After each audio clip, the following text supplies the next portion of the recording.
Hi കൂട്ടുകാരെ, പ്രയ വ്ളോഗ്സിലേക്ക് എല്ലാവർക്കും സ്വാഗതം. ഈ ഒരു ചെടിയുടെ പേരാണ് അഗ്ലോണിമ. കാണാനായിട്ട് നല്ലൊരു ഭംഗിയുള്ള ഒരു ചെടി കൂടിയാണിത്.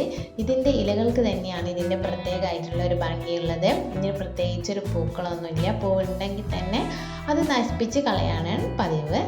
അത് മറ്റൊരു വെറൈറ്റിയാണ്. ഇതും കാണാനായിട്ട് നല്ലൊരു ഭംഗിയാണ്. ഇത് പ്ലാസ്റ്റിക് ഇല പോലെ തോന്നിക്കെങ്കിലും കാണാൻ നല്ല ഭംഗിയുള്ളൊരു ചെടി കൂടിയാണ്. ഈ ചെടികളൊക്കെ ഇതിൻ്റെ തണ്ട് പൊട്ടിച്ചിട്ടാണ് പുതിയതായിട്ട് നമ്മൾ ചെടികൾ ഉണ്ടാക്കുന്നത്. തണ്ട് പൊട്ടിച്ച് മാറ്റി നട്ട് കൊടുത്തിട്ടുണ്ടെങ്കിൽ പെട്ടെന്ന് തന്നെ പുതിയ തൈകൾ ഉണ്ടായി വരുന്നതാണ്. ഇതേപോലെ തിങ്ങി നിറഞ്ഞിട്ട് ഉണ്ടായി കിട്ടുന്നതാണ്.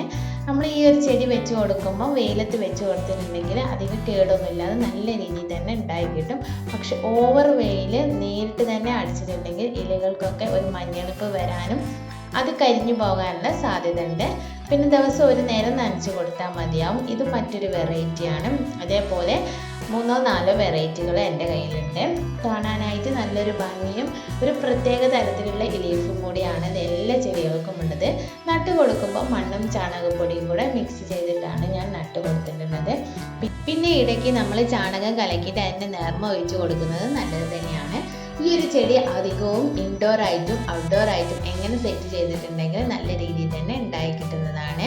പിന്നെ ഇതിൻ്റെ ഒരു വെയിലും വെള്ളവും മാത്രം ഒന്ന് ശ്രദ്ധിച്ച് കൊടുത്താൽ മതിയാവും. നട്ട് കൊടുക്കുമ്പോൾ നമ്മളെ കയ്യിൽ ചാണകപ്പൊടി ഇല്ല എന്നുണ്ടെങ്കിൽ കരിയിലൊക്കെ ഇതിൻ്റെ അടിയിലായിട്ട് ചട്ടിയുടെ അടിയിലായിട്ട് ഇട്ട് കൊടുത്തതിന് ശേഷം നമ്മൾ അതിൻ്റെ മുകളിൽ 3/4 ഭാഗത്തോളം നമ്മൾ കരിയിലിട്ട് കൊടുത്തതിന് ശേഷം കുറച്ചൊരു മണ്ണ് വെച്ച് കൊടുത്തിട്ട് അതിൻ്റെ മുകളിലായിട്ട് ഈ ഒരു ചെടി വെച്ച് കൊടുത്താൽ മതി.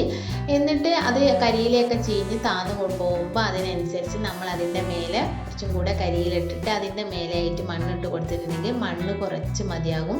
പക്ഷേ അതിൻ്റെ ഉള്ളിലുള്ള വളങ്ങൾ നമുക്ക് ഒരുപാടായി നല്ലതായി കിട്ടുകയും ചെയ്യും. അതുകൊണ്ട് ചാണകപ്പൊടിയുടെ ആവശ്യവുമില്ല. അതേപോലെ നല്ല രീതിയിൽ തന്നെ നമുക്ക് ഈ ചെടിയെ ഉണ്ടാക്കിയെടുക്കാവുന്നതാണ്.